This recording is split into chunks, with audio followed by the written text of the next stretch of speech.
بسم اللہ الرحمن الرحیم، السلام علیکم۔ جس چیز کے لیے آپ بار بار بے بس ہو کر دعائیں کرتے ہیں اللہ تعالیٰ سے، تو وہ چیز آپ کو کب تک ملے گی، اور ملے گی بھی یا نہیں ملے گی؟ یہ سوال اکثر سبھی لوگوں کو وسوسوں کی شکل میں بہت زیادہ پریشان کر کے رکھتا ہے۔ ایک بات آپ خود سوچیں کہ اللہ ان چیزوں کی طلب ہمارے دل میں کیوں ڈالتا ہے جن کا ملنا آسان نہیں ہوتا؟ وجہ واضح ہے کہ لا حاصل کی طلب ہمیں زندہ رکھتی ہے، اور سب سے بڑی بات، جس طرح اللہ سے جڑ جاتے ہیں ہم ان حالاتوں میں، اس طرح شاید پہلے کبھی بھی نہیں جڑے ہوتے۔ ایسی آزمائشیں ہمیں ہر لمحہ احساس دلاتی ہیں کہ کوئی ہے جس کے گن سے نصیب بدلتے ہیں اور سب کچھ ٹھیک ہو جانا ہے۔ اللہ کو پتہ ہے کہ ہم انسان بہت خود غرض ہیں، اور یہ بات تو قرآن سے بھی ثابت ہے۔ اللہ تعالیٰ قرآن میں سورہ ہود میں فرماتا ہے، اور اگر ہم انسان کو اپنی جانب سے رحمت کا مزہ چکھاتے ہیں، پھر ہم اسے کسی وجہ سے اس سے واپس لے لیتے ہیں، تو وہ نہایت مایوس اور ناشکرا ہو جاتا ہے۔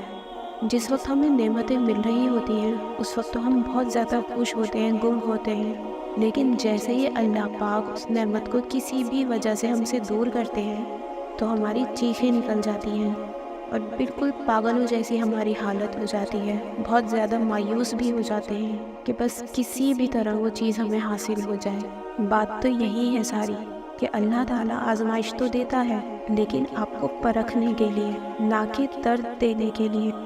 بس یہ تو انسان خود بخود وسوسوں میں آ کر ہر چیز کو لا حاصل سمجھنے لگتا ہے۔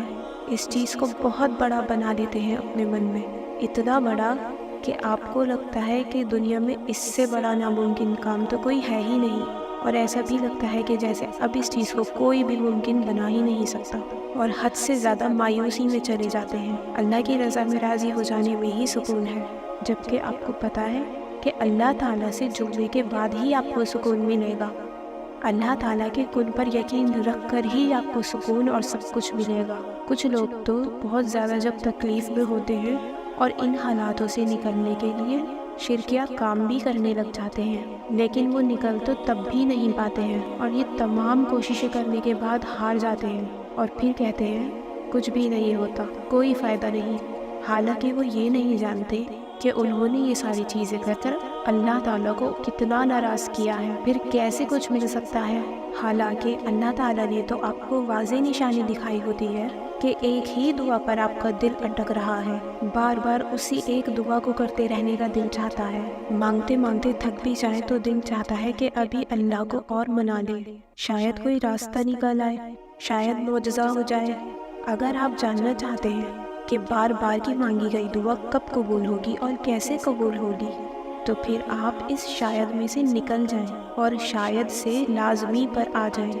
مطلب جب دل کہے کہ ابھی اور مانگ لوں، شاید مل جائے، تب آپ نے اس شاید سے یہ سوچنا ہے کہ ابھی اور مانگتا ہوں، اللہ لازمی دے گا۔ اللہ نے تو خود قرآن میں کہا ہے کہ وہ دعا قبول کرتا ہے، اور اللہ تو اپنے بندوں کے ساتھ ان کے گمان کے حساب سے پیش آتا ہے۔ جب گمان اتنا مضبوط ہوگا تو سوچیں، کیا یہ چیز اللہ کو نہیں دکھے گی کہ اس کا یقین اتنا مضبوط ہے، تو میں اسے کیوں نہیں عطا کروں گا؟ اور اللہ تعالیٰ کو تو خالی ہاتھ لوٹاتے ہوئے حیا آتی ہے۔ اللہ تعالیٰ سورہ طٰہٰ میں فرماتا ہے کہ جس نے میرے ذکر سے منہ موڑا تو بے شک اس کی زندگی تنگ ہو جائے گی، اور قیامت کو ہم اسے اندھا کر کے اٹھائیں گے۔ یہاں بھی اللہ تعالیٰ نے واضح سمجھا دیا ہے، جب بھی ہم آزمائشوں میں آئیں گے اور شارٹ کٹس ڈھونڈ رہے ہوں گے تو مارے جائیں گے، خالی ہاتھ روتے چلے جائیں گے، یہاں تک کہ تھک جائیں گے، اور ہمارے کام تب بھی نہیں بن پائیں گے۔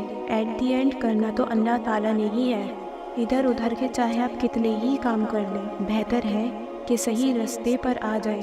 انتظار تو کرنا پڑ سکتا ہے، بہت سی مشکلات بھی اٹھانی پڑ سکتی ہیں، لیکن اللہ معجزہ ایسا کرے گا کہ آپ خوش اور مطمئن ہو جائیں گے۔ لیکن یہ بات سمجھنے میں بہت وقت لگ جاتا ہے اکثر لوگوں کو، اور پھر خود کو اللہ سے دور کرنے سے پچھتاوے کے علاوہ اور کچھ نہیں ہاتھ رہتا۔ اگر آپ کو لگتا ہے کہ آپ نے اپنی زندگی میں کچھ بھی ایسا کر دیا ہے جو آپ کو نہیں کرنا چاہیے تھا، تو وہ رحمان ہے، اللہ سے توبہ کریں اور اس کی طرف آ جائیں، ابھی اس کے پاس واپس لوٹ جائیں اور اس کے بن کر رہیں، اور جو بھی چیز آپ کو اتنا پریشان کر رہی ہے، بس سب کچھ اللہ کے حوالے کریں۔ پھر دیکھیں کہ وہ آپ کے ساتھ کیسا معاملہ کرتا ہے۔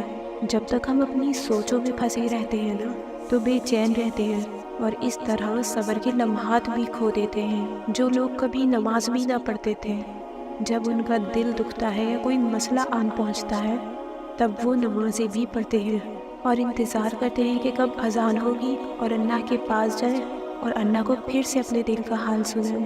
تو پھر ہم اس چیز کو سزا کیوں سمجھتے ہیں؟ جو لوگ آزمائش میں اپنا تعلق اللہ تعالیٰ سے مضبوط کر لیتے ہیں وہ تو نکھر جاتے ہیں، اور جو شکوے کرتے ہیں وہ بھٹک جاتے ہیں، کیونکہ اس ذات کے بغیر نہ تو ہم سکون پا سکتے ہیں اور نہ ہی کچھ حاصل کر سکتے ہیں۔ اس ذات سے آپ کی روح وابستہ ہے، تو ابھی بھی دیر نہیں ہوئی ہے، اس کے پاس واپس لوٹ جائیں۔ اسی کے پاس آپ کے مسئلوں کا حل ہے، خود کو وسوسوں میں نہ الجھائیں۔ آپ دیکھیں گے کہ آہستہ آہستہ آپ کا دل اس کی رضا میں راضی ہو جائے گا، اور جب وہ نوازتا ہے تو بے شک بے پناہ نوازتا ہے کہ عقل تک حیران رہ جاتی ہے۔ ہم مشکلات کو سزائی سمجھتے ہیں، یہ نہیں سوچتے کہ یہ مشکلات ہمیں نہ صرف اللہ سے جوڑیں گی بلکہ اللہ تعالیٰ کو راضی کرنے میں مدد بھی دیں گی۔ اکثر لوگ اپنا موازنہ دوسروں سے کرتے ہیں کہ یہ بھی تو کتنے سکون میں ہے، اس کو کیوں میری والی تکلیف نہیں ملی اور میرے ہی حصے میں کیوں آتا ہے ہر قدم پر مشکل وقت، میرا تو کوئی بھی کام آسانی سے نہیں ہوتا، ہر چیز میں رکاوٹ، اتنی محنت کرنے کے بعد بھی مجھے تو ریزلٹس بھی بہت تھوڑے سے ملتے ہیں۔ یہاں پر سمجھنے کی بات یہ ہے کہ اللہ مشکلات کیوں دیتا ہے۔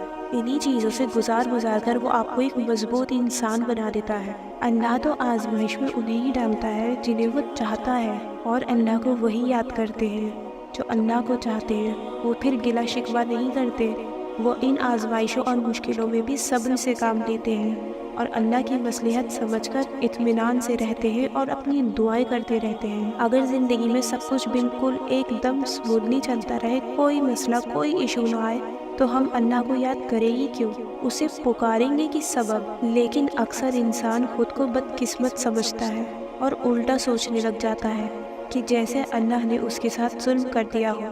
نعوذ باللہ، اللہ سے گلے شکوے کرنے لگتے ہیں۔ حالانکہ یہ تو ایک بہت باریک سی اور غور کرنے والی بات ہے کہ جب بھی اللہ نے کسی کو اپنا بنانا ہوتا ہے تو وہ اسے ایسی آزمائشوں اور تکلیفوں میں مبتلا کرتا ہے کہ وہ انسان مکمل طور پر اللہ کا ہو جاتا ہے۔ اور اگر یہ سب تکلیفیں اتنی ہی بری ہوتی تو پھر کیوں اللہ تعالیٰ اپنے پیغمبروں اور پیارے بندوں کو ہر قدم پر تکلیفوں سے گزارتا؟ تو آپ بھی اپنے دل سے یہ خیال نکال دیں کہ دعائیں قبول ہوں گی بھی کہ نہیں ہوں گی۔ جس کی عطا ہے، جو بار بار دعا کی توفیق عطا فرما رہا ہے، تو ضرور وہ قبول بھی فرمائے گا انشاءاللہ، اور اس کے لیے آپ کو ٹھیک وقت کا انتظار کرنا ہوگا۔ اور اگر حالات بالکل ناممکن لگے تو بس پھر وہاں سے اپنا دھیان ہٹا لیں، سوچے ہی نہیں، دیکھے ہی نہیں، اسی وقت بالکل اللہ کی طرف فوکس ہو جائے۔ یہ سوچیں کہ بس آپ ہیں اور اللہ ہے، اور وہ بغور آپ کو اور آپ کی ساری کنڈیشن کو، آپ کے سارے حالاتوں کو، تکلیفوں کو دیکھ رہا ہے، تسلی دے رہا ہے۔ وہ آپ کے لیے بہت جلد سب کچھ ممکن بنا دے گا۔ ایسا کرنے سے آپ کو خود ہی محسوس ہوگا کہ آپ کا دل کتنا اطمینان میں آیا ہے اللہ کی طرف سے۔ انسان چلا جاتا ہے کبھی کبھی مایوسی کی طرف، اتنا زیادہ ڈیپ چلا جاتا ہے پریشانیوں سے کہ تھکنے لگتا ہے، ہارنے لگتا ہے، لیکن ہمیں پھر سے اللہ کی طرف آ جانا ہے، مایوس نہیں ہونا ہے، اپنے آپ کو انہی مایوسیوں کی گہرائیوں میں نہیں چھوڑ دینا ہے، ہمیں خود کو اٹھانا ہے اور اللہ پر اپنے یقین کو بڑھانا ہے، توکل نہیں چھوڑنا ہے، اللہ کی طرف پلٹ جانا ہے اور پھر سے مانگنا ہے۔ یہ سب چیزیں ہونی تو نیچرل ہیں، لیکن خود کو مایوسیوں کی گہرائیوں میں جانے نہ دیں، ڈوبنے نہ دیں، اٹھ کھڑے ہو، پھر سے جڑ جائے اپنے اللہ سے۔ آپ سے زیادہ اللہ کو آپ کی فکر ہے، آپ کی پریشانی اس کی قدرت کے آگے کچھ بھی نہیں، تو کوشش کریں خود کو بچائیں ان مایوسیوں میں جانے سے، آپ کی دعائیں بھی قبول ہوں گی۔ یہ بار بار کا مانگنا اتفاق نہیں ہے، کیونکہ قبولیت کی سب سے بڑی علامت دل سے بے قراری کا نہ جانا، اس دعا پر مقرر ہو جانا اور مانگتے رہنا۔ یہ اللہ کی طرف سے اشارہ ہے کہ اللہ چاہتا ہے کہ آپ مزید مانگو، میں سن رہا ہوں، اسے اچھا لگ رہا ہے آپ کا بار بار مانگنا۔ اللہ تعالیٰ سے دعا ہے کہ وہ ہم سب کی دنیا اور آخرت آسان فرمائے، آمین۔ ہمیں بھی دعا میں یاد رکھیں۔